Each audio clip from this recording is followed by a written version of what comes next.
Resilient, the ability to spring back into shape after bending, stretching, or even being compressed. Does this describe you? The pandemic, health challenges, financial crisis, the stresses of work and family, along with life's endless twists and turns, can bend the strongest person. But you're still standing. Women stand up. The trials and tests that stretched you resulted into something beautiful and anew, a resilient woman. So let's celebrate. You are amazing, graciously embracing your journey and persevering toward your new best spiritual, physical, emotional, and social self. Your hardships did not kill you. You emerged like a phoenix from the ashes, stronger, wiser, resilient. Hello and welcome to Amazing Women Weekend. I am excited to start our 3-day virtual experience with an intimate conversation with 3 amazing women, Lady Terry Sutton, Executive Laurie Wright, and an Olympic gold medalist, Simone Manuel. The Merriam-Webster's Dictionary's definition of resilience is an ability to recover from or adjust to misfortune or change. These women are the faces of resilience. Yes, they are smart, successful, and accomplished, and they did not allow their challenges or life-changing circumstances to render them powerless. Now that takes a whole lot of faith. Like a phoenix, they rose above their difficulties, and now they are the faces of resilience. I invite you to bring your seat to the table and listen to their stories and allow the new resilient woman to emerge in you. Welcome to Amazing Women Weekend. Good day, ladies. How many of you know that faith is an element of resilience? And as women with resilience, we have the capacity to overcome anything, amen? Hallelujah. Listen, in this race that we run, you're gonna need endurance, 'cause it's a marathon.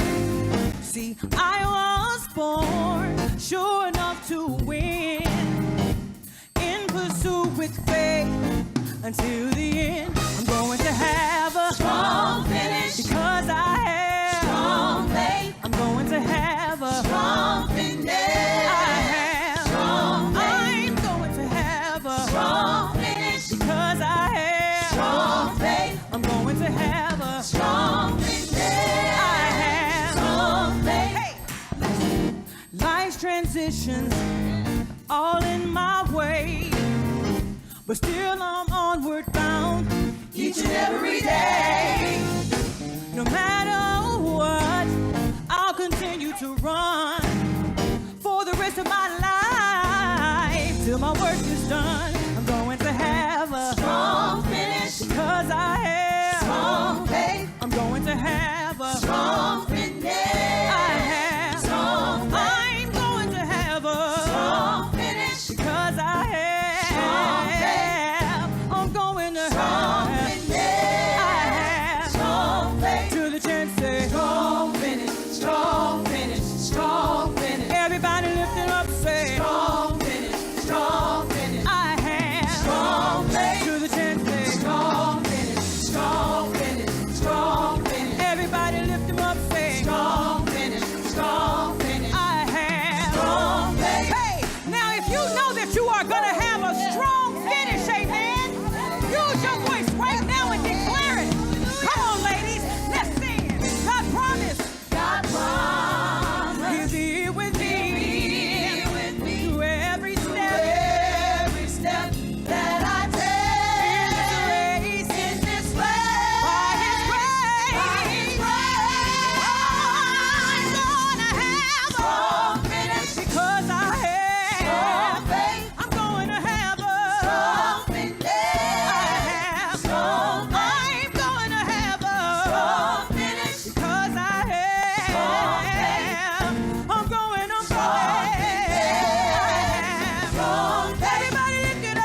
Good evening. I am excited to start our Amazing Women Weekend with Faces of Resilience.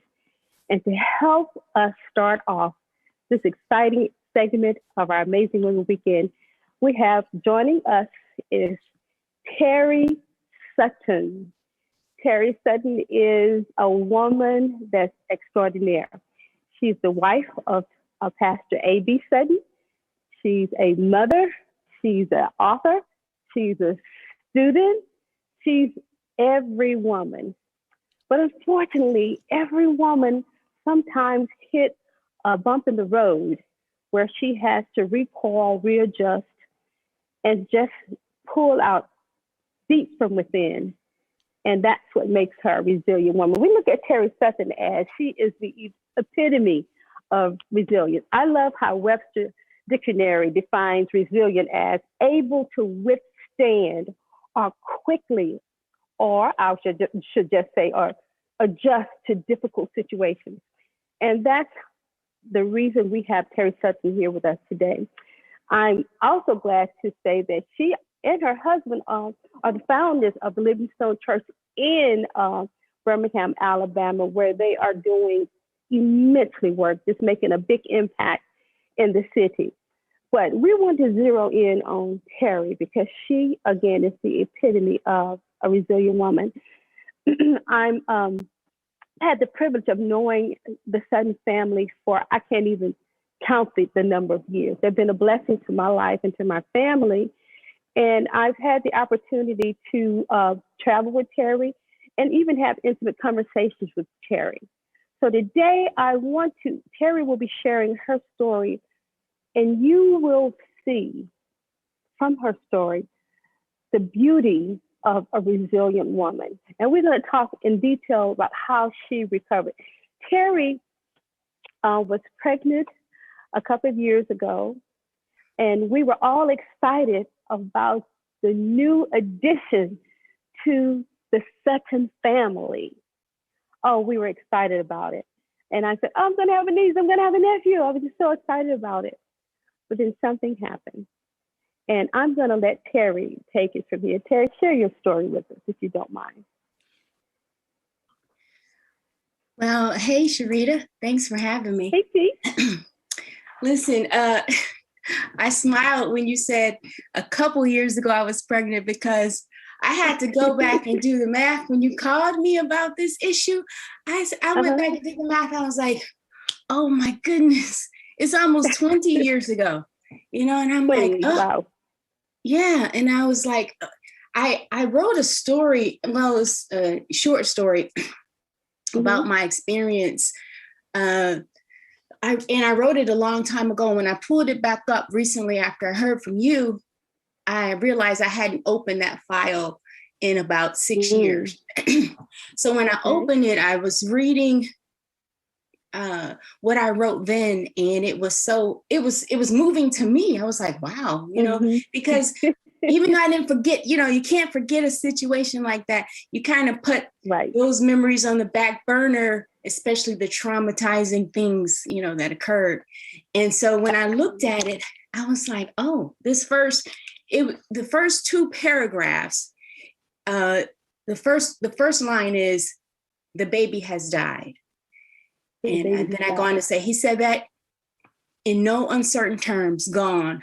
The world didn't even know he was here, and now he's gone. 34 weeks of anticipated life, fevered with energy, confirmed dead through the eternal silent picture, ironically created by nothing other than sound. All eyes were on me. I felt their penetrating stares comforting my every breath while I lay wide-eyed, seeing nothing and hearing even less. My tunnel vision rests entirely on the ultrasound that depicted the still life image lying inside of me. My husband sat reticent in the corner of my eye, exhibiting profoundly masked restraint and reservation. So what happened was I was pregnant for the third time. We had two girls. The third pregnancy was just like the others. I never gained much weight, thank goodness. So I just had a little basketball in the front, and everything seemed to be fine. 34 weeks in, I finally got my husband to go on the doctor's visit with me, because up until then, I had been going by myself. The first baby, he was there, second baby, and third baby. Oh, Terry, you going to your doctor's appointment? Go ahead. I see you when you get back. So this visit, he decided to go with me. And I guess it was just meant to be, because it was this visit that you go in for the routine, and it's like, they do the whole thing. How are you? Everything good? You feeling okay? Everything fine. You lay down and they do the little test to hear the heartbeat. And there was no heartbeat. And I remember, because it was exactly 1 week before Christmas. And I was just talking to the doctor about random topics, and we were talking about saying we're writing Christmas as opposed to Xmas. He's like, people shouldn't write Xmas, they should write Christmas, because it takes Christ out of Christmas. We went through that whole thing, and we were talking about that. And then he stops talking, and he's trying to hear the heartbeat. And then, I kind of sensed something from his demeanor, and they said, we need to go do an ultrasound. And I'm like, okay, why? I'm thinking why, but I said, okay, we're going to roll with it. Go to the ultrasound, still didn't hear a heartbeat, but I'm looking at the image, and the image on the screen was just, it didn't look like what I've seen before.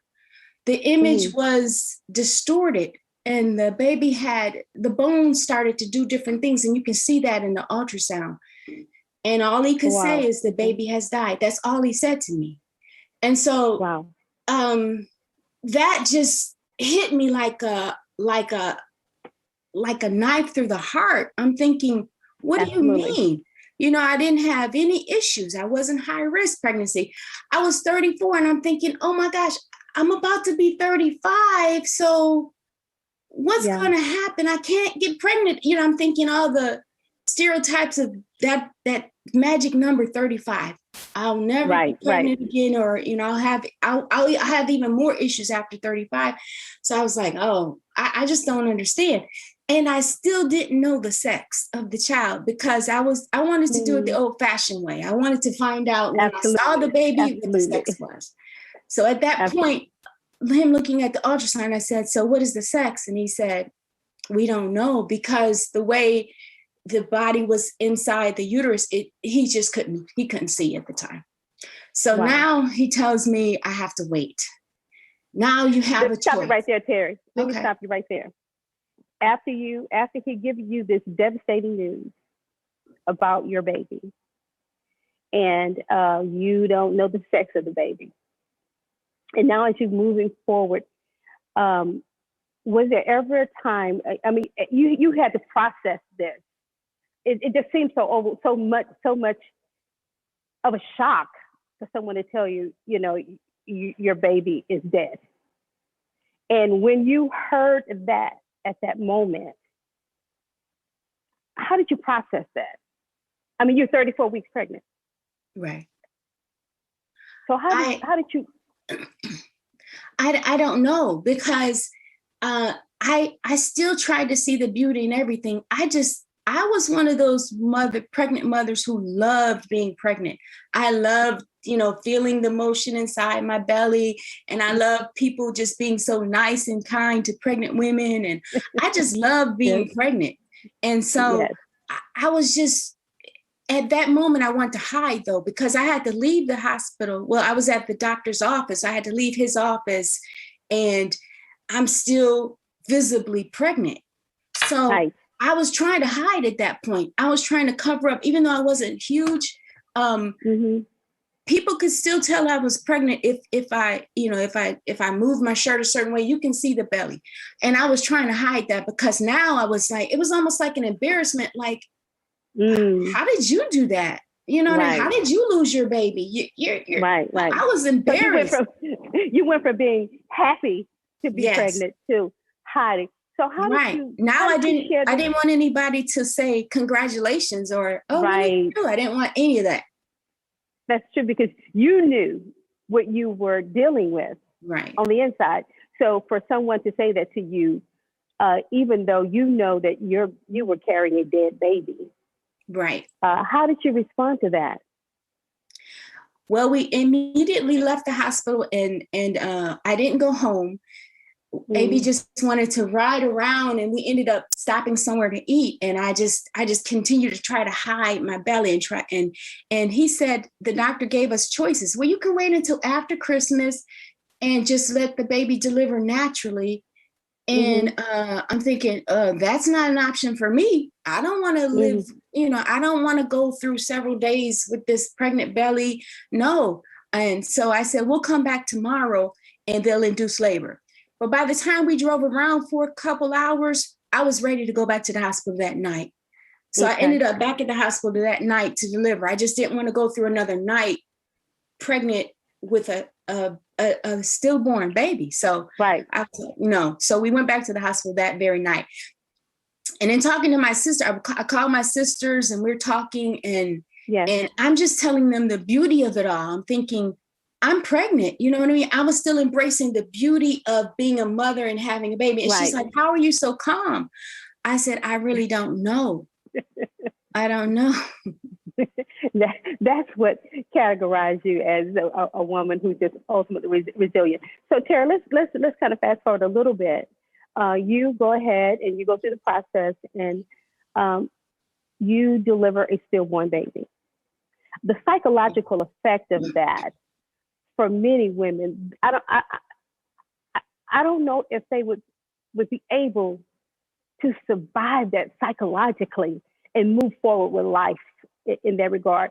So knowing this, you have two daughters. How did you break the news to them and how did they take it? Well, they were very small. They were 3 and 7.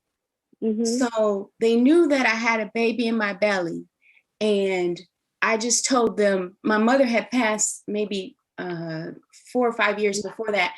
And so I just told them the baby went to be with my mom. So they kind of accepted that, being so young. They were fine with that. But when I delivered, it was so much that I had to deal with because when I went back to the hospital to deliver, someone comes to visit me, a couple of members of the church. How they found out we were there, I don't even know. But they came to visit and I wasn't up for any visitors. And so AB takes them out. He ushers them out and they disappear somewhere. I don't even know where they went. When they were gone, I'll go into labor and I'm in the room by myself. Wow. And so I start calling for people and then I don't even know who came in. A random lady came in. She was not a doctor, but she came in to help me. And she's calling my husband over the intercom and trying to get him back there, trying to find a doctor. And it was just chaos. And wow. Long story short, he never made it back in time for the birth. I ended up delivering vaginally because another option was because I had 2 previous C-sections. My doctor told me I'll probably have to have a 3rd C-section. Absolutely. And so I was not looking forward to that either. But I ended up delivering while AB was out of the room. So when he comes back, I said, I had the baby. Where were you? You know, he's like, that fast? I'm like, yeah, I had the baby that quickly. And and I still didn't know the sex. I still didn't know the sex. So sometime later, the doctors come back in, the nurse comes back in wrapped, and the baby is completely wrapped from head to toe. And she just lays the baby on my lap. And I unwrapped him, and I unwrapped him like a Christmas gift. You know, I was excited to see what it was because I still didn't know. But I unwrapped him and I looked at him, and somewhere in there, while I was cradling him and looking at him, I fell asleep. And really? Yeah. And when I woke up, I'm thinking I'm holding a baby, a live baby, you know, and I woke up like in a hushed tone, like I didn't want to disturb his sleep. And I remember thinking, oh, how I wish I could wake him up, but he just laid there. And so AB finally saw him, and then we named him after my husband. But wow, we didn't know the sex until at that moment, we didn't know. So I called my sisters and I told them, I said, it was a beautiful experience. It was a beautiful experience to finally deliver a baby vaginally, because I had 2 C-sections. It was a beautiful experience to just see life come out of me, but then it wasn't life as we know it. It was just a weird, beautiful experience. I don't even know how to describe it. I know it had to be the grace of God to give me such stamina and such strength during that time. Absolutely. But I do know that others who have experienced that, it helped me in that, to know that I had other children. I can't imagine not having any other children and experiencing that. Right. You know, that would be even more devastating. Let me stop you there, Terry. When you talk about let's get you home, and let's get you on the journey of grieving. Let's get you on, and to just share with women. In the scripture says that the Lord is close to the brokenhearted, and He saves those who are crushed in spirit. Now, I don't know if this happens often. I don't know. I know people have miscarriages, but to deliver and I know that there's stillborn birth as well. But to know that you are going to deliver a stillborn baby, you give him a name, and you recognize him as a person, as a part of your family. Now you're home, and in the quietness of your home, in Terry's quiet moments, how are you processing this? I process it by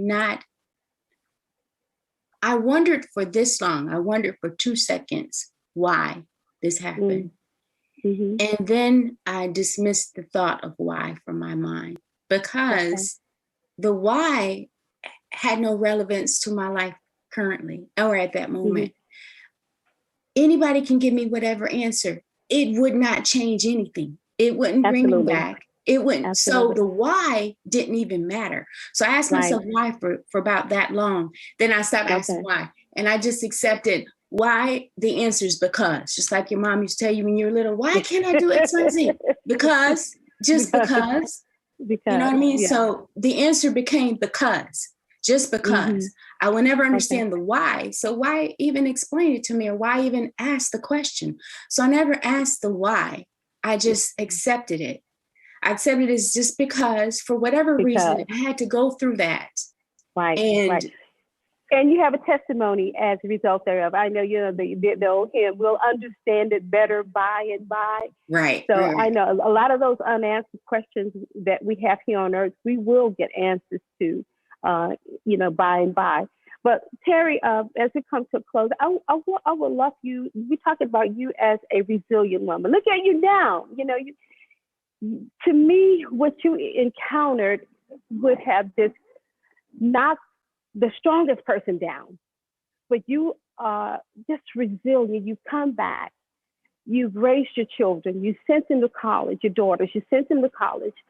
You help your husband organize a church that's just flourishing beautifully there. You are an author, soon to be Terry Sutton, attorney at law in a few weeks. And even in the midst of that, you had open heart surgery, you had heart attack. You've had all of these conditions that you faced, and still yet you rose like a phoenix from the ashes. So what would you say to a woman, regardless of what her circumstances may be equal or greater than what you've encountered? What would you say to that woman in her efforts to be resilient and get back in the game and live a fulfilled life? What would you say to that woman? I always think about there's somebody whose experience is far worse. During this time, we had a member who, a minister at the church and his wife, lost their 19-year-old son in a car accident. She sent me a note, and she was just on the level with me, saying that, it's devastating for mothers to bury their children. She went on and on about this. And I'm thinking, that pain has to be a lot greater than mine. Now, my pain was great, but to lose a 19-year-old son who you have raised, seen, heard his voice, hugged him, experienced life with him for 19 years, and now he's gone. That experience was greater, but she didn't see it as being greater. She saw my experience as equal to her experience. And so when I think about my resiliency, I think about somebody's pain is greater. And if I can just sit back and be an encouragement to them, thinking that this is not the end of the world. You will never forget, but you can remember through victory. You can remember through resiliency. You can remember through a fond memory.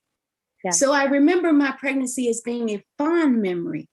Yeah. And that moment, that small moment on December the 18th, I remember, but I try to remember the weeks before. And I definitely remember the weeks after, about how encouraging my family was and my children.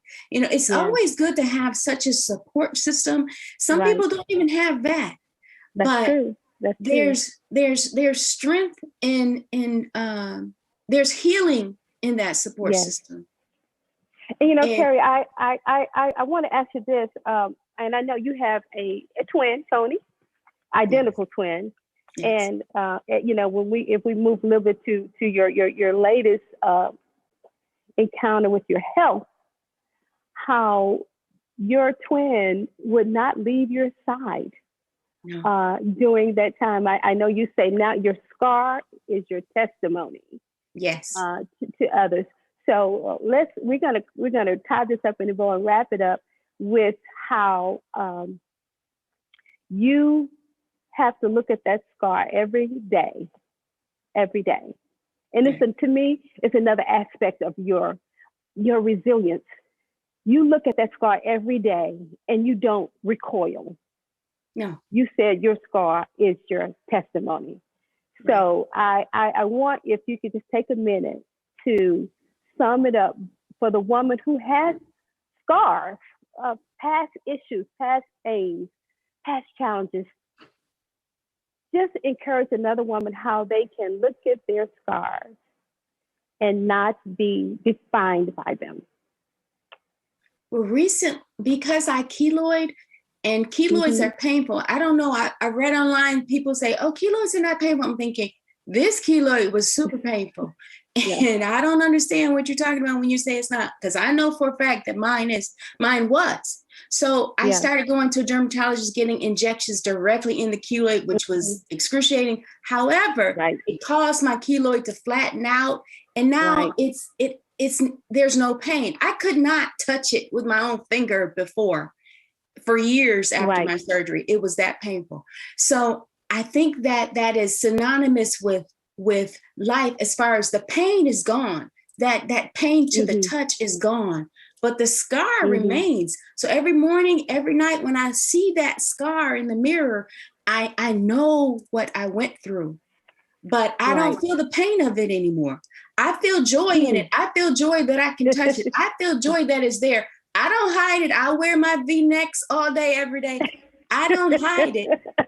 Even the doctor said, I can try to get rid of that scar for you. I'm like, oh, no, you're not getting rid of my scar.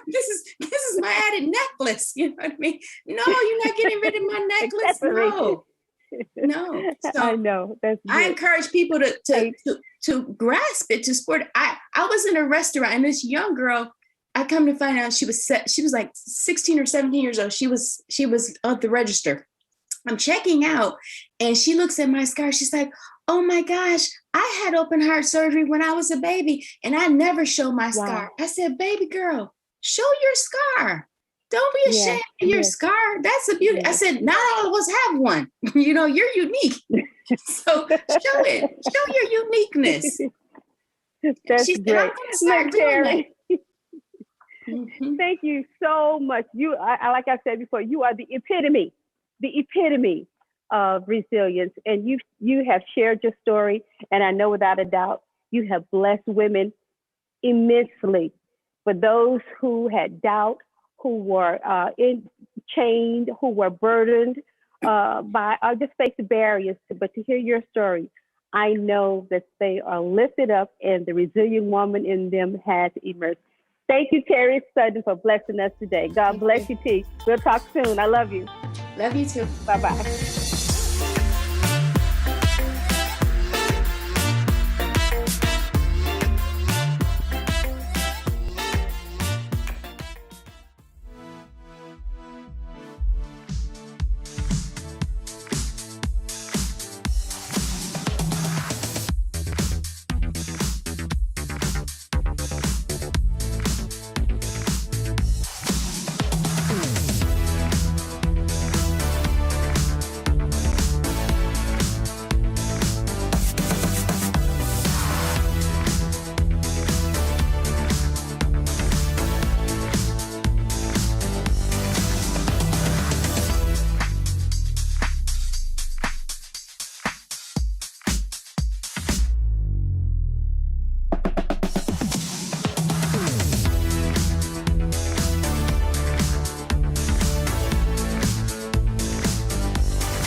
Hi church family, I am Haley Simone Simpson and I am joined today with Miss Taylor Walton with Mosaic Women's Ministry. Hi Haley. Hi! So we're gonna talk about all the awesome accessories of this great ministry. So we're gonna start with behind the scenes. So this is for all of our committed volunteers where they gather, and tell us more about that.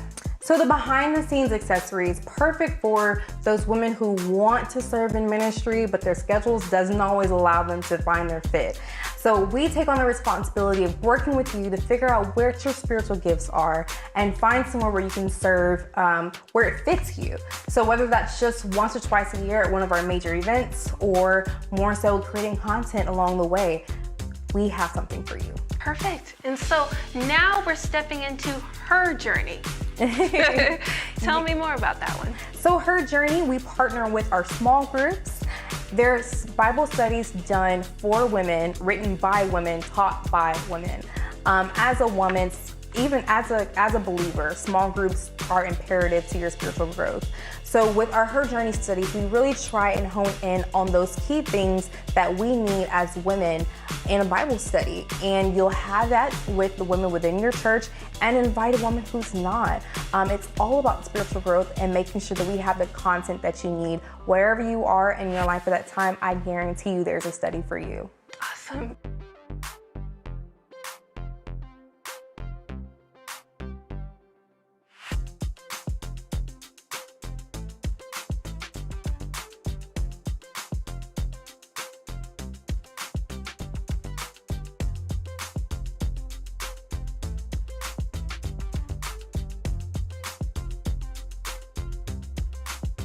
So now we're moving into the pillars, which is for women who are married to ministers. Let's talk about it. That's a special group. So when it comes to the pillars, it really is women who help hold up and stand again with their husbands who are preachers. They are able to come together and have those unique conversations that only they can truly have with one another. It's all about finding support within them because they do so much with supporting their spouses every other day. All right, thank you so much, Taylor. Now let's take a second to listen to some of our ladies from our accessories. Hello, my name is Reverend Donna Thomas, and I'm a part of the Mrs. Accessory with the Mosaic Women's Ministry. As wives, we serve our families in many facets. In recent times, changes happened that stretched us more than we thought possible. As we served our loved ones, we cannot forget to cultivate our gifts and our purpose. Whether you have been married 1 week or 60 years, you are a woman that's ever evolving. And changes happen without our permission, and we need that smiling face and encouraging word to help us keep going. And that's what the Mrs. Accessory desires to do for you. So if you are in need of support or you want to be a support, we are here. God bless.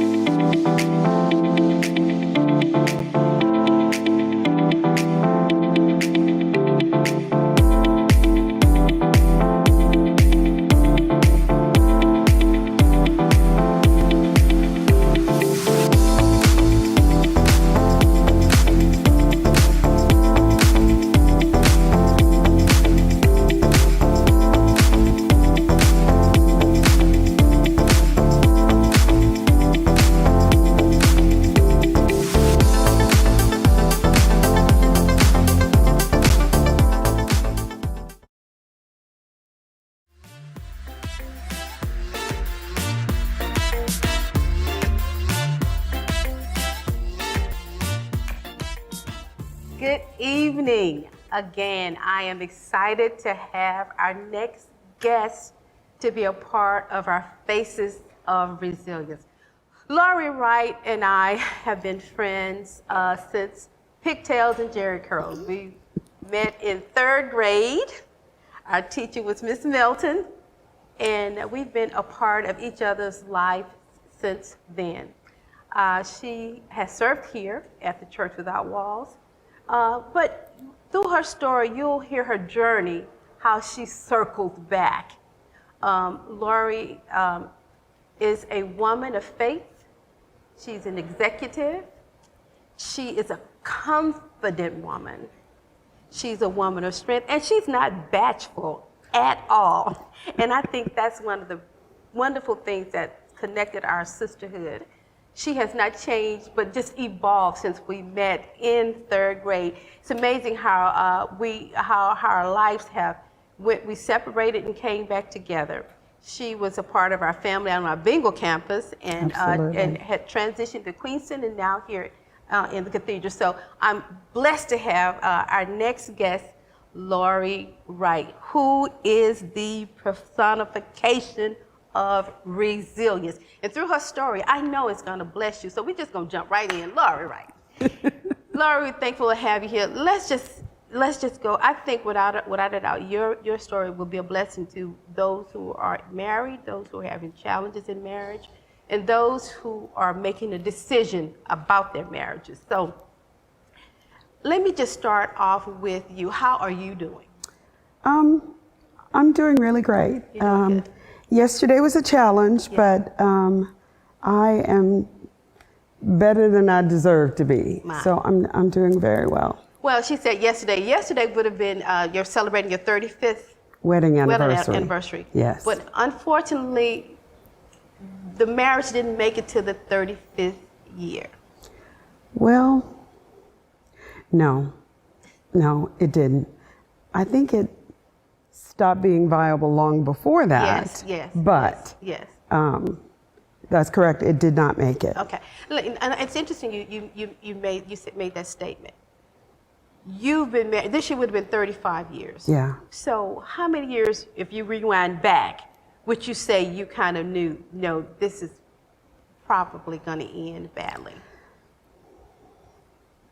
I thought it in 2010, but I kept working on it. I kept pushing. We left the Church Without Walls in 2009, and I thought about it, but I am the eternal optimist. Yes. So I thought it's okay. I'll figure it out. I'll fix it. Yeah, I could do that. So I would have to say, honestly, 2010. Would you say your transitioning from the church was a part of you trying to keep peace in your marriage? Absolutely. Absolutely. He wanted to leave Brook Hollow. And I remember the morning I had to go talk to Pastor West and tell him I got to go. Yeah. And he said, okay, wait. He said, okay, can you just go to a different campus? And I said, no, that's not what he wants. So I got to go. I have to worship with my husband. So that was the biggest heartbreak till then, because I grew up in the Church Without Walls. I remember Bible studies at Bengal where we would just sit around afterwards right. and talk. Right. And I remember just connecting with people on a different level. Right. My faith grew at Brook Hollow. The first sermon I heard Pastor West preach was Daniel in the lion's den. And this is when we were in the kitchen. And I was thinking, I am never coming back here. I don't want to be that close to anybody. This is too little.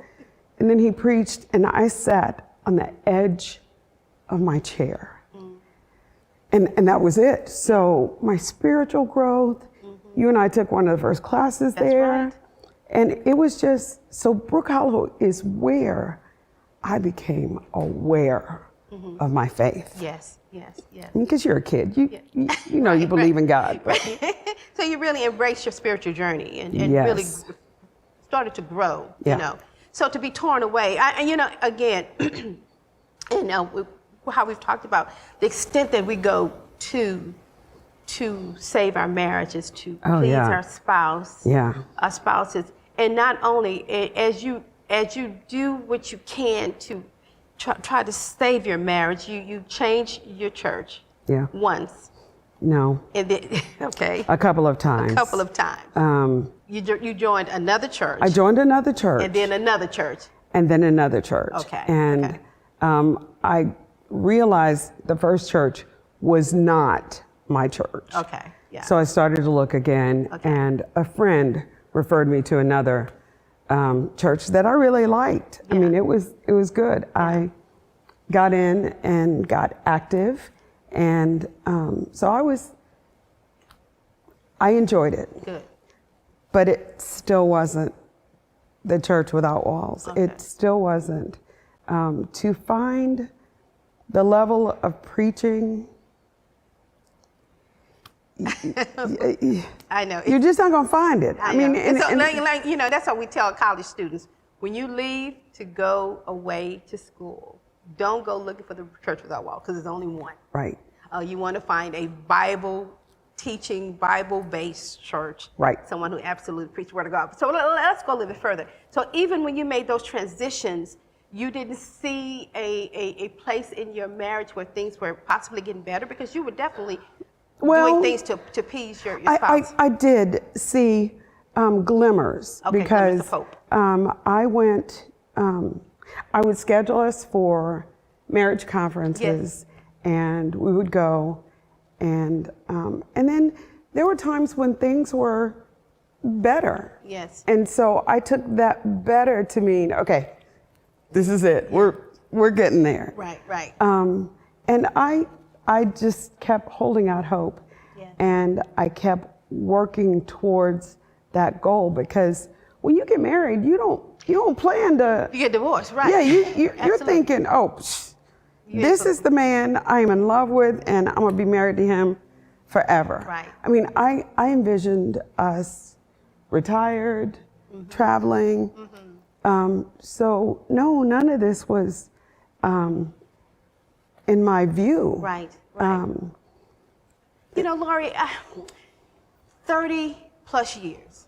This year, if the Lord bless, and Saturday, Rafa and I will celebrate I stopped counting at 25, but I think 39. But anyway, when you invest that much time and energy and work into a marriage, how difficult was it for you to make the decision to end it? Okay, it's twofold. During the time when I'm still working on my marriage, my mom has dementia. And so I'm the only girl, 4 brothers in the middle, and I am the fixer. I can fix anything. So I'm dealing with my mom, and I have to say, my brothers are amazing. My brothers reminded me that, look, you ain't in this by yourself. Right. So we all contributed to her care. Yeah. But about 3 years ago, I was angry all the time, and I couldn't figure out where that was coming from or why. So I looked for a therapist. Absolutely. And first, she has to be Christian. He, she. Second, African American. I need somebody that can relate to me on that level. Right. And then I really wanted a woman, so I found the most amazing therapist. Okay. And I went to see her. And the first visit, I just spilled everything. Yes. The second visit, she said, Laurie, you are grieving your mother. And I said, but my mom is still here. She said, but this is not the mom you grew up with. Right. This is not your friend where you go shopping. This is on a different level. So first, I was grieving my mom. And second, she said, you are giving so much of yourself, you don't have a lot left. Yeah. So I was in that stage of, I could fix this. So I just kept trying to fix us. So eventually I got accustomed to the fact that my mom has a dementia and my brothers are there. I got used to that. So I handled that piece. But my marriage just kept not getting better. Yeah. So you're fighting two things. You're dealing with two things. Exactly. Superwoman is dealing with two things. I was. And I think about it and it drives me crazy because why did anyway, I'll get there. Okay. I'm working and work is a lot. And then my husband lost his job and couldn't find one, but we're still working at it. In the midst of that was our 30-year anniversary. Okay. We went on a cruise to Europe. And even then I knew, okay, yeah, this is beautiful. We're, on the Amalfi Coast, but yeah. So that's okay. I'm still trying. You fix it. It might. Fix it. I can fix it. Yeah. So, and then he could not find work. I don't know. So how long was he unemployed, I should say, for? 6 years. 6 years. 6 years before you ended the marriage, he was unemployed for 6 years. Okay. Yes. Wow. Okay. So I am carrying everything. I was about to say, that's another factor. You Yeah, have your mom, you have Yeah. your marriage, and then you have an unemployed spouse. So Yes. these things, you got layers of things that you are. I did, but I'm still getting up, handling it. Yeah. I got this. And then when the pandemic hit, now we're at home all day together. Oh my. So I could handle things when I'm at the office because I'm busy. But when we're both there together, it's hard. So I'm still thinking, okay, I could do this. But I finished therapy, not finished, just kind of stopped. So one day I called her and I said, look, I need to see you. And it's funny because she says that she didn't call me back until the next day. She said, you left me another message like, oh, okay, you need to call me now. She let you kind of settle down a little bit, huh? She teases me about that, and she said, I made that my ringtone, because you were like... That's pretty good. I need you to call me right now. Yeah. So she called me back, and I went back to therapy. Good. And during that time, I knew I needed a break. So I talked to my BFF, and I said, I got to do something. And she said, well, why don't you, take some time away for a minute. So I moved out. Okay. And I knew 2 weeks would just get me kind of going. And I would get renewed spirit and jump right back in there. Right. Because you're the fixer. I'm the fixer. So after 2 weeks, and I'm still talking to my therapist, after 2 weeks, I told her, I said, I think I'm ready to go back. She said, no, you're not. Okay. She said, no, you need some more time because you are in all manner of turmoil. Okay. And you got to wait. So thank God for my BFF. I stayed 4 weeks. 4 yeah. weeks. And I'm working during that time. Yes. And I'm on this major team at work. So work is crazy busy. Okay. That's okay. So I called him when I was on my way to the house, and I said, when I decided to move in, I said, I need some time. I'll be back in a couple of weeks. Okay. and he Great was to have that type yeah. of job that will give you yeah. that mental space. And we were no, I told him, I told my husband, I'll be back in a couple of weeks. I need some time. Okay. But I was still working. I understand. So he was angry. He was furious. And I was like, okay, well, I'll see you in a couple of weeks. Right. And so you stayed gone 4 weeks? 4 full weeks. So while you were away those 4 weeks, Lori, what were you doing? I was working, but I was talking to my therapist quite a bit more. A whole lot of prayer, a whole lot of quiet time. Yes. I would love to say that I journal. Yeah. I don't. Okay. But what I do is I record video. Yes. I record video on my phone. Journals.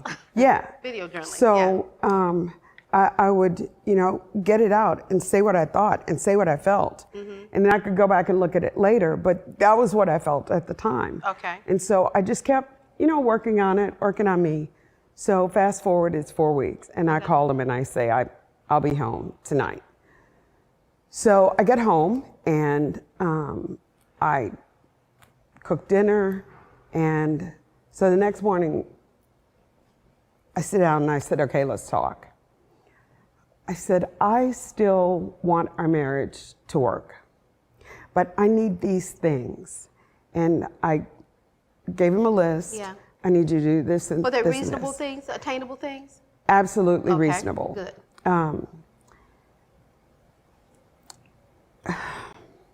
Did you honestly think you could do them? I really did. I thought he wanted our marriage as much as I did. Absolutely. And so these are simple things. Okay. And he did a couple of them for a week. Okay. And the other, not at all. Okay. So it's safe to say that after those things were not accomplished, that was the bottom line for you. Oh yeah. That made yeah. And you know what? Sometimes, Laurie, and I've heard that sometimes it's not the big things that cause you to make the decision to make in your marriage. Sometimes it's just a feather that breaks the camel's back. Yeah. And it's often like you don't see it coming. You just know at that moment, okay, that's it. That's it, yeah. That's it. Well, let me ask you this. Is there any point you can say that you were in denial? Oh, I was in denial forever. Sheretta, I am so good at having this aura of things that are just fabulous. You are an optimist, Laurie. I am. You sprinkle fairy dust over everybody. Yeah. You do that. So much so that sometimes to my detriment, but I'm not changing that. Good That's deal. who I am. That's exactly right. So I would, I never told anyone. My BFF knew and my youngest brother knew. Yeah, okay.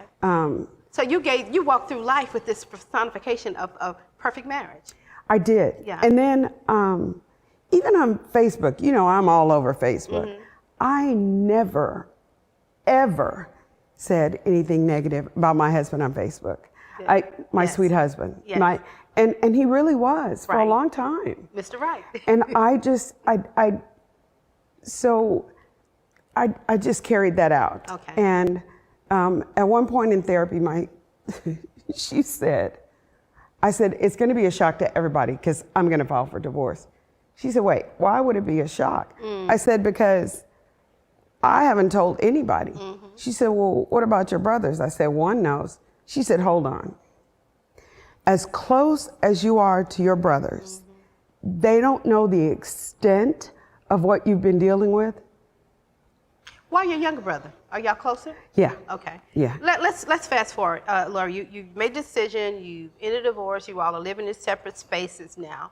Let's talk about Lori, the journey you're on now. This is to me, and this is because I've known a few things, little hints in there, not to the extent of your BFF, but I look at your life. I know the woman Lori, the woman, my pigtail in Jerry Carroll's third grade friend. Okay. And I've known your personality in Lori.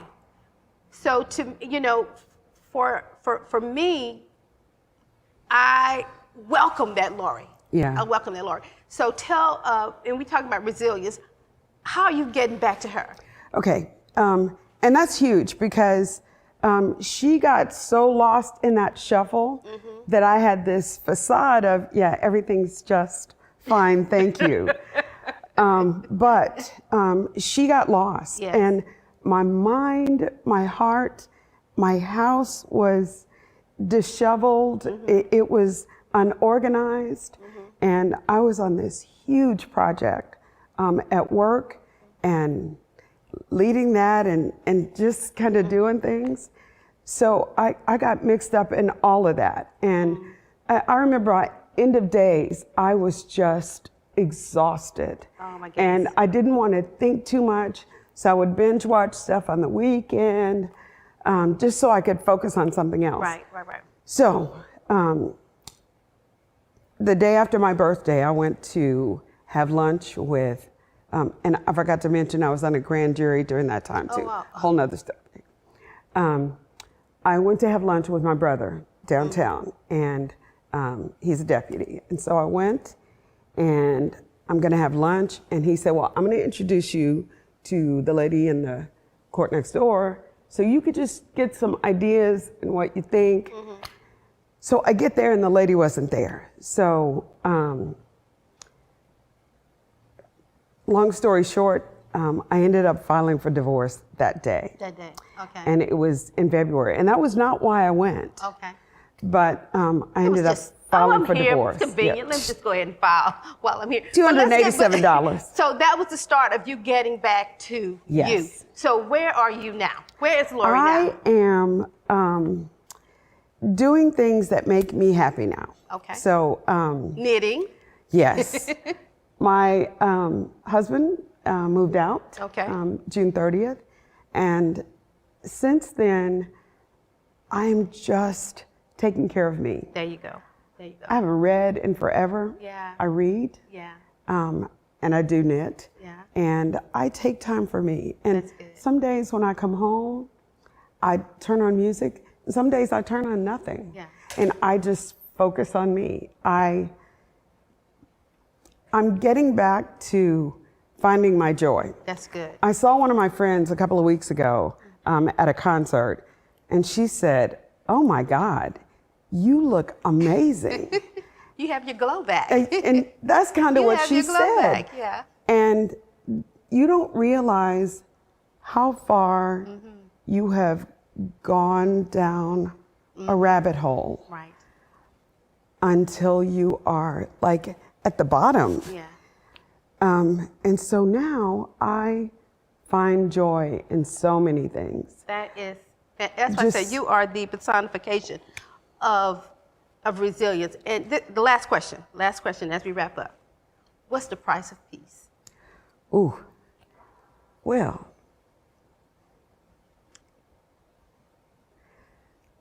And you know, we know that's hypothetical because there's no price for peace. Right, but right. just hypothetically. You know, the price of peace, I felt like it was, okay, I got to give up this so-called fabulous marriage to find peace. But that's my price. There's no if. I have to give that up so I can find me again, so I can find my peace. So monetarily, it doesn't matter what it costs me to get there, because it is going to cost. I mean, married 35 years, but I don't care. I don't care what it costs. Right. I have made some new decisions. I'm coming back to the church without no walls as quick as I can get here. Absolutely. and you know, Lori, I think about that scene with Tina Turner, All I Want Is My Name. Yeah, And you know what? that's all I want is my name. I think when a woman gets to that point for peace, you made your mind, and all I want to do. And that's absolutely correct. Yeah. And then people First off, they're shocked. Yes. And the second thing is, because I never wanted anybody to think badly of my husband. Yes. Ever. Right. So I protected.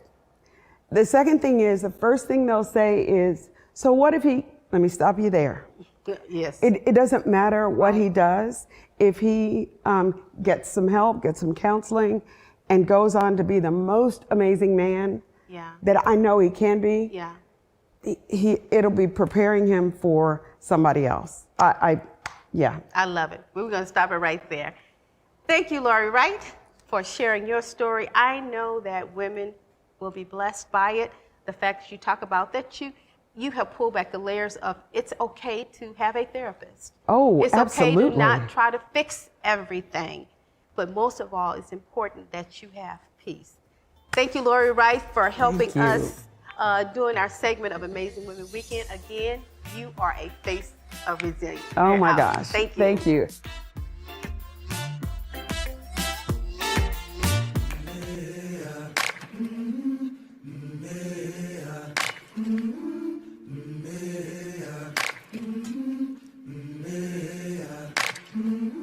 I've been walking with my face turned to the sun.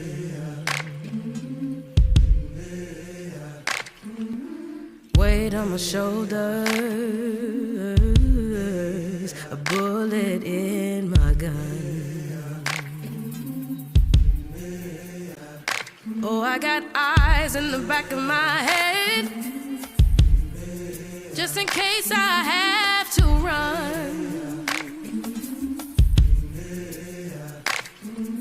I do what I can when I can, while I can for my people. While the clouds roll back and the stars fill the night, that's when I'm gonna stand up, take my people with me. Together we are going to a brand new home, far across the river. Can you hear freedom calling, calling me to answer? Gonna keep on keeping on. I can feel it in my bones. Early in the morning, before the sun begins to shine, we're gonna start moving towards that separating line. I'm wading through muddy waters. You know I got a made up mind, and I don't mind if I lose any blood on the way to salvation.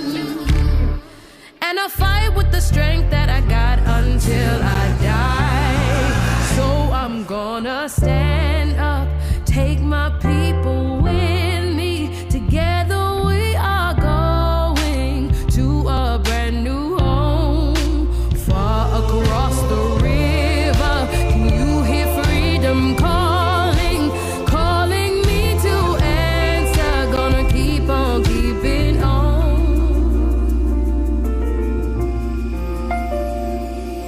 And I know what's around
And here we go again. I am excited to have our final face of resilience. Houston's own, a product of the Church Without Walls. Just a big, beautiful smile, Miss Simone Ashley Manuel. Thank you for joining us for this final segment conversation. I just want you to know I am excited to see you and to really get a chance to do a little up close and personal. It's one thing from a distance. Yes. But up close and personal. And by the way, thank you for my t-shirt that you gave me from 2016. It's faded, but that's okay. We still wear it. Look, we're just gonna jump right in, okay? Let's start at the Olympics, and then we're gonna work our way back to Texas and how you all got started and what's makes Simone tick, if you will. So let's start at the Olympics. Well, we talked about the opening ceremony. You chose not to participate in the 2016 or the 2020 opening ceremony. Any particular reason why? So my event starts on the next day after the opening ceremonies. And what I've been told is that the opening ceremonies are a very long event. You're walking a lot. And so in order to conserve energy and to prepare to swim as best as I possibly can, it's just best to, dress up in my opening ceremony outfit, take pictures and rest so that I can be ready for my competition the next day. That's good. You getting backlash from that? Nope. No? Well, if you did, I think people notice. There's so many people that go. Oh, yeah, I'm looking, where's Simone? Simone. Yeah. But that's certainly understandable, considering your event is the following day. So you mentioned your events.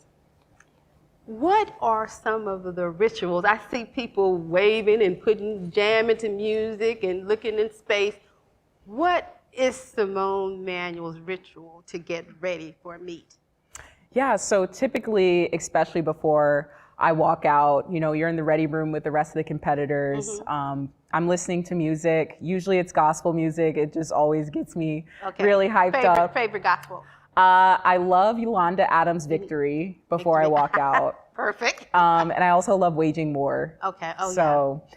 Those are like my two favorites before I walk out behind the blocks. Okay. I always have to say a prayer. That's really important to me. Right. But other than that, I'm just kind of going over swim cues to kind of just keep my mind focused on what I need to do before I race.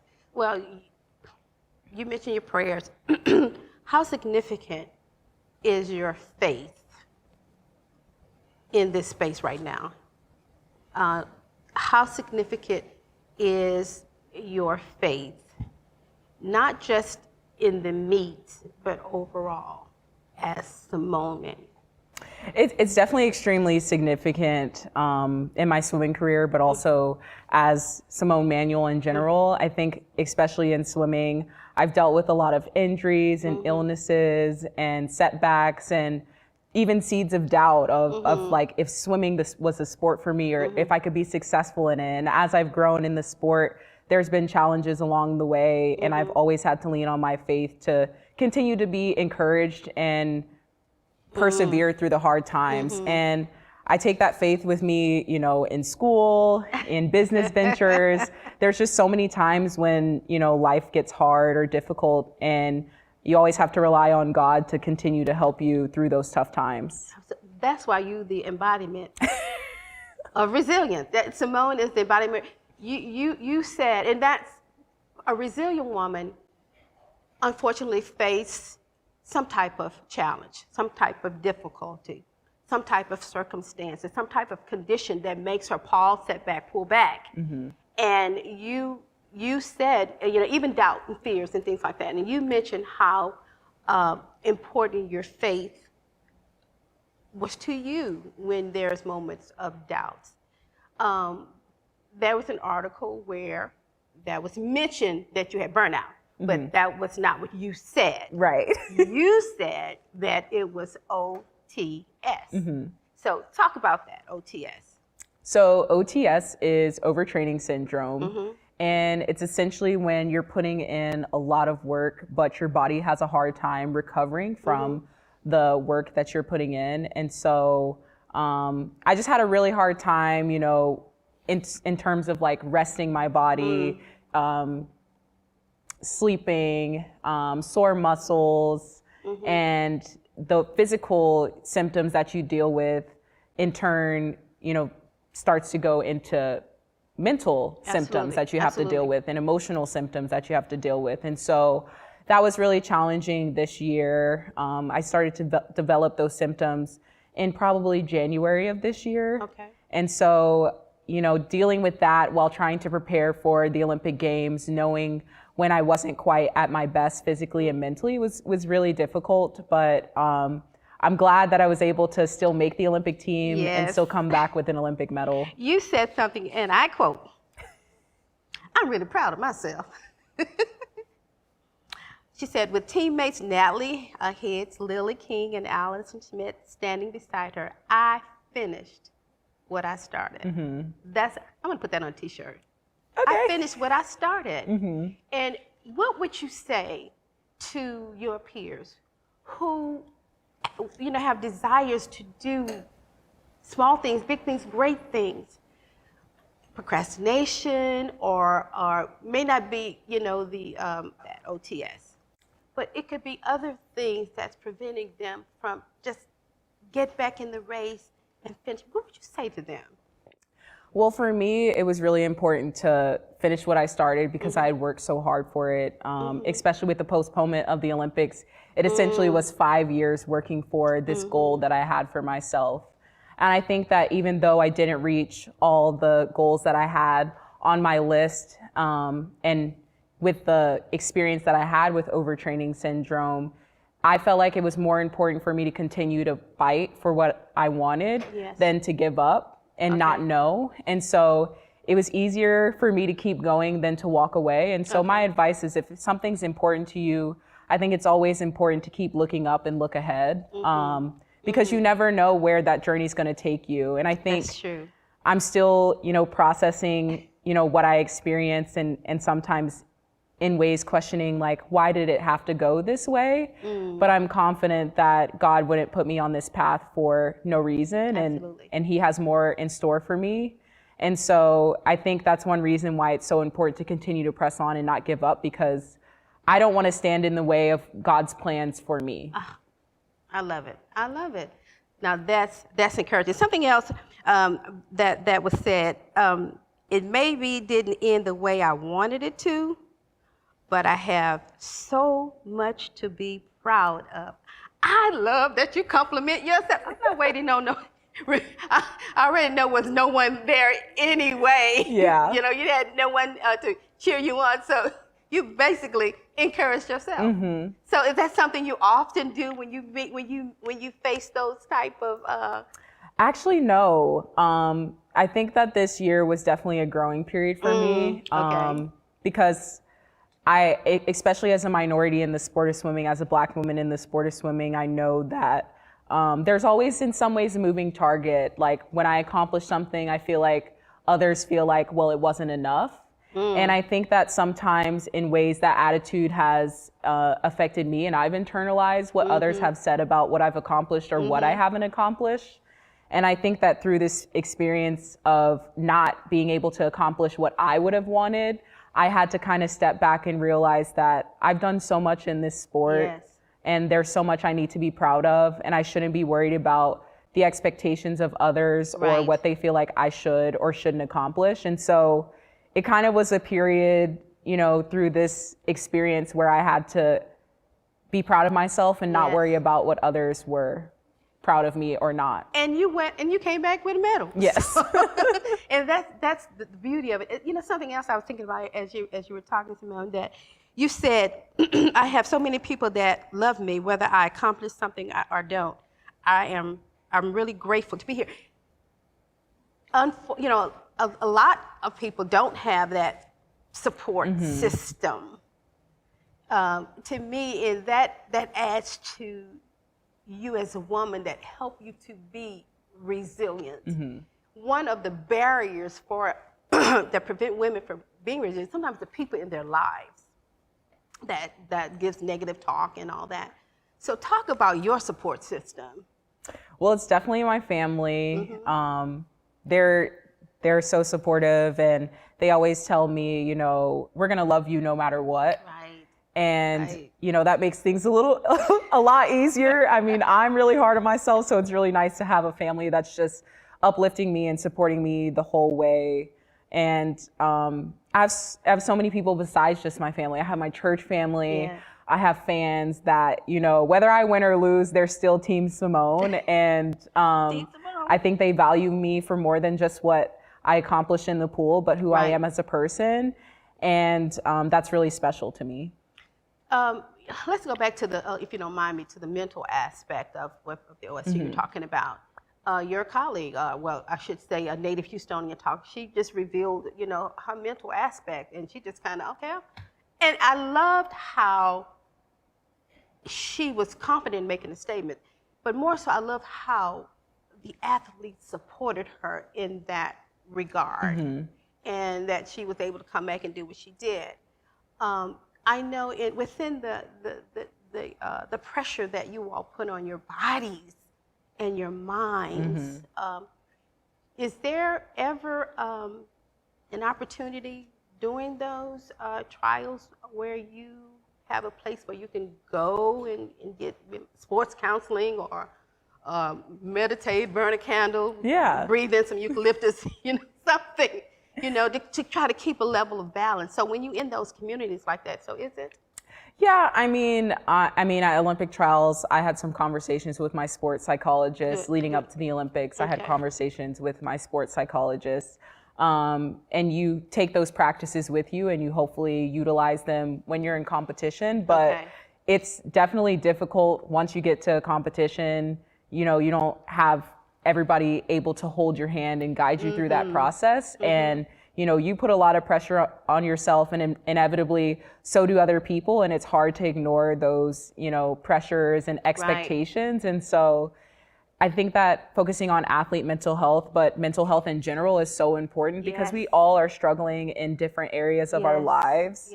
And I think we just all need to be more empathetic and loving and caring of each other through our difficult times. That's good. You have been given a platform of influence, whether you want it or not. How are you going to use it? Or how are you using it? Well, especially in the swimming world, being a Black woman in the sport of swimming, the representation in the sport is very limited, and the drowning rate for Black children is extremely high. I think right now it's 64%. And so I hope that I'm using my influence to inspire little Black boys and girls to get into the pool and just learn how to swim. Swimming is a life-saving skill, and if seeing me on TV win a medal inspires a little Black boy or girl to ask their parents to put them in swim lessons, then I've done my job. But I think beyond that, obviously the mental health aspect is important, inspiring people to take care of their mental health, but also just trying to be authentic, telling my story, telling of, you know, the trials and tribulations I face, but also the successes I face, to hopefully inspire others to go after their goals and dreams, and just continue to press on when things get hard. Let me get ethnic. Black hair and swimming just does not. How do you blend the two? Yeah, so that's the one thing I definitely have to thank my mom for. I guess she kind of knew I was gonna be a swimmer for a long time, because when I was young, she always would tell me, it's just hair, it's just hair. And obviously hair is important to the Black community.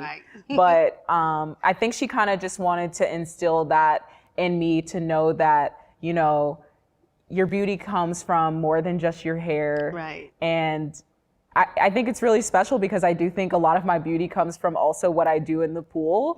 And if I had let hair inhibit me from, you know, going after my goals and dreams, then maybe I wouldn't be able to touch as many people as I have with the platform that I have with swimming. So it's just a challenge that I have to face. I just try to take care of my hair as best as possible. That's good. That's good. I want to add to your attires that you're going to produce. I know we're going to have Simone Manual fitness clothes, Simone Manual workout gear, all of this. A Simone Manual swimming cap. How about that? Yes, yes. You know, you'll see in the future. Yes, I see it. It's out there. I see it. When did you know that, we're gonna bring it home a little bit. Now, when did you know that you had a passion for swimming, for the water? Honestly, I think I always had a passion for the water since I was a little kid. My parents used to always say bath time was my favorite. I just loved to get in the bathtub. And when my brothers were taking their baths, they had to hold me down because I would try to get in the tub with them. And one time they actually didn't get to me. I ended up getting in the bathtub with my brother. But, bath time was my favorite. And once I was able to kind of get into the pool, go to the pools in the summer because it's hot in Texas. Yes. I told my parents, I was like, I don't want these floaties on. I can swim. I just felt like swimming was always for me. I just loved the water, had natural affinity for the water. That is fantastic. So you swam in high school? Yes. Swam in college. Mm-hmm. Now you are an Olympic swimmer. Mm-hmm. 2016 Olympics, 2020. What do we see in Paris? So you're gonna see hopefully 6 medals. You better speak a couple of world records.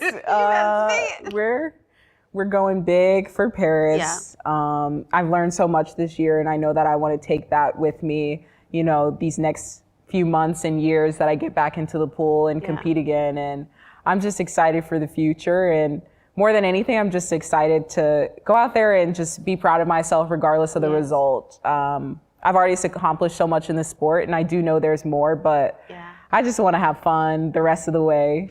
I love that. So after swimming, when you decide, okay, I'm done with that, what's next? What do you see Simone doing, as she evolves? Honestly, probably rest. Okay. Swimming is a hard sport, just take some time off, vacation, travel. Where would you go?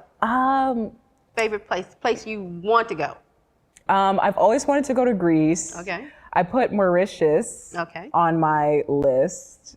But your meets take you different places, though. So the problem with that is that you're training, so it's really hard to be a tourist, or for me, it's hard for me to be a tourist because once I'm, at a competition, I'm all business. Right. But also I compete 5 out of the 8 days of the meet. And so you're getting ready for your competition or you're competing the whole time that you don't really get to see much. Okay. And once the competition's over, you've been gone from home for at least a month or sometimes a month and a half. You just want to go home. I know. I want to go home. I want to see my mom. I just want to go home. I want some fried chicken. You are in a community of the elite. I mean, it's some of the best athletes around the world. Have you connected with any of them in terms of friendships around the world? I know you with your swimmers. I mean, with those in the pool. That's natural. But in any of the other sports, have you? Not necessarily. I think what's difficult about that is that when you're swimming for world championships, it's just water sports. Right. And then when you get to the Olympics, you don't really have the luxury of really getting to know the other athletes besides, okay, you see them on TV, you can say hi to them in the cafeteria, but it's a lot harder to kind of build those connections from afar. But hopefully, as I get older and continue to be on the national team, that I can get to know some other athletes from different sports. Okay. Now, when you're out in that pool, in that Olympic pool, you have all these different countries swimming. And you swim for the gold. And everybody's fighting for the gold. So you're almost enemies in the pool. So when you get out, how is that? As a winner, is the relationship, is it cordial on the most part? Yeah, it's pretty cordial. I mean, you just kind of tell them good job, great race, they'll give you a hug. Okay, and then maybe next year. Fist bump this year. But sometimes it's really hard because you're whisked away to do media. So you don't really have as much time as I guess the outside world gets to see of thinking that we're actually interacting with each other very much. Okay. How do you feel about media? To me, it's kind of, as soon as you get out of the pool and you whisk away to the media, you still, I'm thinking you're still trying to catch your breath from swimming 100 laps, and then you want me to get up in front of a microphone to talk to a million people. So how do you manage to do that? And it's definitely handle the media? Yeah, it's definitely difficult. I mean, it's a part of the job, but I don't necessarily like it all the time. Whether you win or you lose, Right. it's extremely hard to like put that much effort into a race and then like stand up in front of the camera and give a coherent like response. Yeah. Because sometimes when you win, like you're trying to process that win, and then sometimes when you have a disappointing swim, you're having a hard time processing like, why was it a disappointing swim? Right. You've worked so hard, and then you wanted to show up on that day and it didn't. And so I think that it would be nice to be able to like give some of the athletes time to process, what happened, whether it's good or bad, and then come back and give, answers that they actually stand behind. Okay. That's good. But hopefully we'll see some changes in the media. When you came back home, what was the first thing you did? The first meal you wanted? I think I got pizza. Pizza, okay. I think I got back later at night. I can't remember what I had. Okay. But then the next morning I had Shipley's donuts. You went way out to get a little rapid fire. Favorite food? Pizza. Pizza, okay. Favorite R&B singer? I don't know. Right now it'd probably be Toby. Toby, okay. Favorite color? Purple. Purple. Yes. Why purple? Royalty. Yes. Okay. It's a strong color. It's elegant. It's just beautiful color. That's good. Okay. Last thing. Okay, you've been introduced. You're an athlete, and General Mills or a Post come to you and say, "Look, everybody else get on the Wheatie box. Which box of cereal would you Frosted pick?" Flakes. Okay, That's the you're one. great. Yes. Oh, that's good. All right, we're wrapping it up, and I just have one last question. Will you teach me how to swim? Of course. All right, good deal. Thank you, Simone Manuel, for joining us for our final segment of Faces of Resilience, and she is the embodiment of resilience. Her life is beautiful. Her accomplishments are great. She has many, many, many medals, and she has much more to offer the world. We look forward to seeing how she's going to bless us in the future. Thank you, Simone Manuel. Thank God you. bless you all.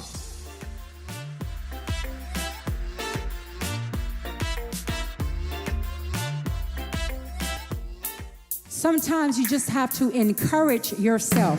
Hallelujah. Hallelujah.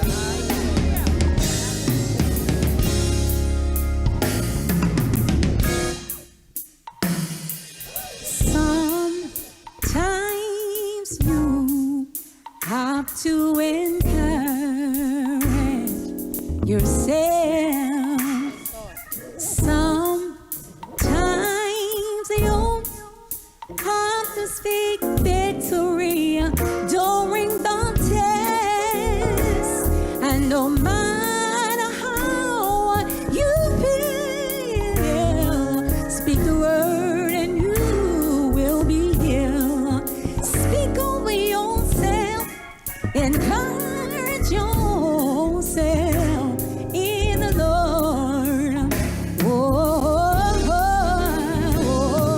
Sometimes you have to encourage yourself. You have to pat yourself on the back. Yeah. You have to speak victory during the test. No matter how you feel, speak the word and you will be healed. Speak over yourself, encourage yourself in the Lord.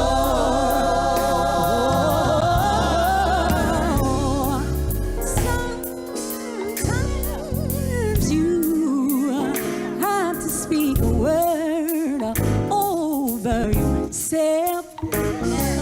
Depression is all around, but remember God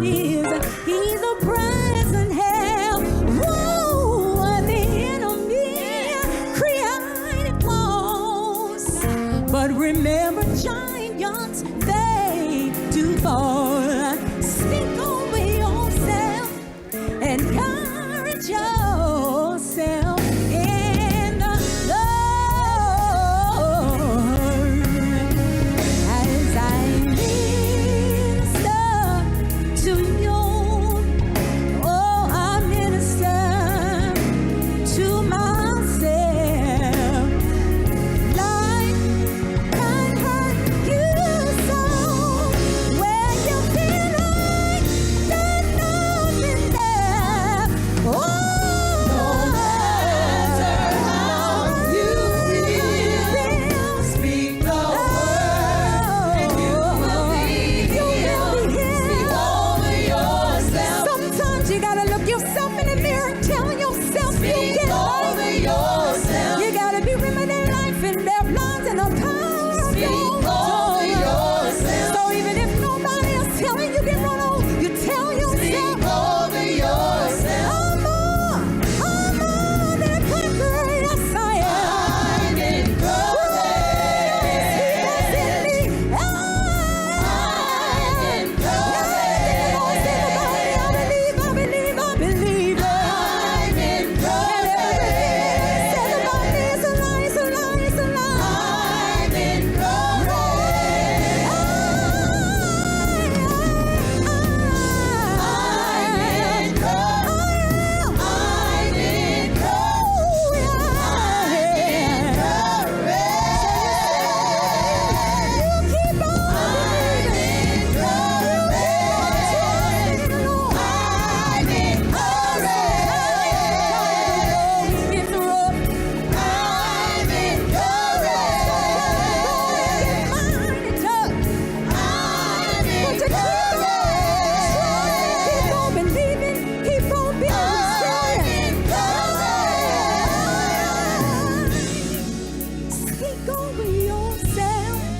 encourage yourself in the Lord. In the Lord.